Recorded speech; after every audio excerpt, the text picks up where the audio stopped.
All right, now we are on multiplying and dividing for one-step equations. Hopefully you didn't have practice with adding and subtracting. That you know the rules because the same rules apply. Same rules. So let's do some practice. All right, we have 7 times a number is going to equal 35. I know the answer is in your head, but how do you show your work? So the first thing I need to do is isolate my variable by finding, but this time the only thing that changes is I'm not finding a constant, I'm finding the coefficient.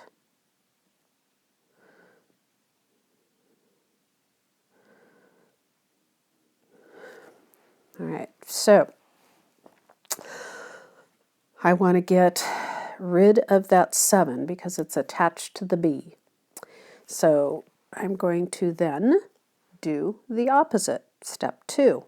What is the opposite of multiplying something by 7? Well, it's dividing something by 7. How do I show division in algebra? I use a fraction. Whatever I do to one side, I do to the other. So there's the 7 that has to go away. At least it has to go away from the side where the variable is. And how do we do it? We do its opposite function, which in this case will be division. And if we do division to one side, we have to do division to the other. All right, so we're going to divide it by itself because that's the value of 1, so that we only have 1b. 7 over 7b is the same as 1b, or b. 35 divided by 7, you got it. So that's how it's going to look. Remember, we're always working down. All right, now what happens though if I have a fraction attached to the variable? I've got to get rid of, this is still a coefficient, but now it's in fraction form. Well, yes, I could divide with a line just, as a numerator and a denominator, and it would look like a standard fraction. But if you remember with fractions, when we divide, we actually flip and multiply. So that's exactly what we're going to do. We're going to flip and multiply, which is the opposite function. All right, so flipping 2 over 3 would look like this. 3 over 2 times 2 over 3c equals 6, and whatever I do to one side, I have to do to the other. 6 times 3 over 2. So let's walk that through again. First thing I do is find my coefficient that needs to go away. It's the 2/3. How do I do it? I do it by the opposite function. This is 2/3 times c, so I want 2/3 divided. Now, how do I do that? I flip it, and it becomes 3 over 2, and there you have it. Both sides. Now I get my answer. Of course, now 3 over 2 times 2 over 3 is 1, so I can just write c, which is the same as 1c.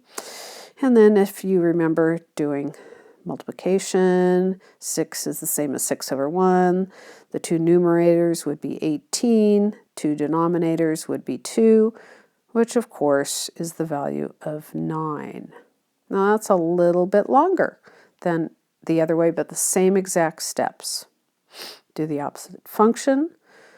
Whatever you do to one side, do to the other. And work down. All right, now we're going to look at division. All right, here's a division problem. A number divided by 8 is 3. A number divided by 8 is 3. Well, now, we know that we have to get rid of this is still a coefficient in the same sense, is that, well, I don't think we call it a coefficient, but in the sense that it's attached to the variable. Instead of multiplying 8 times n, we're dividing n by 8. So I want to get rid of that dividing by 8. So go ahead and circle things if that helps. So this is what I'm getting rid of because I want to isolate my variable. I want the n to be by itself. How do I do it? Well, this is the only time where I'm not going to work down on my first step. It's much cleaner if I work to the sides first and then work down. So here's how we're going to show the opposite of dividing by 8. We're going to multiply by 8. And we're going to multiply with a number on both sides. So opposite of dividing by 8 is multiplying by 8. Whatever I do to one side, I do to the other. I'm almost done now. These actually are the easiest as far as showing your work, I think. You work down, but the next thing to do is just put down your answer. So this is gone. 8 over 8 is 1. I'm left with 1n and the answer, which is 24. And there you go. You're done. Let's do the same thing now, but in this case, we're going to have a decimal at the bottom. That doesn't change anything, but I thought it's just a little bit different look. Same thing applies. I am going to do the opposite of dividing by 2.5. The opposite of that is multiplying by 2.5.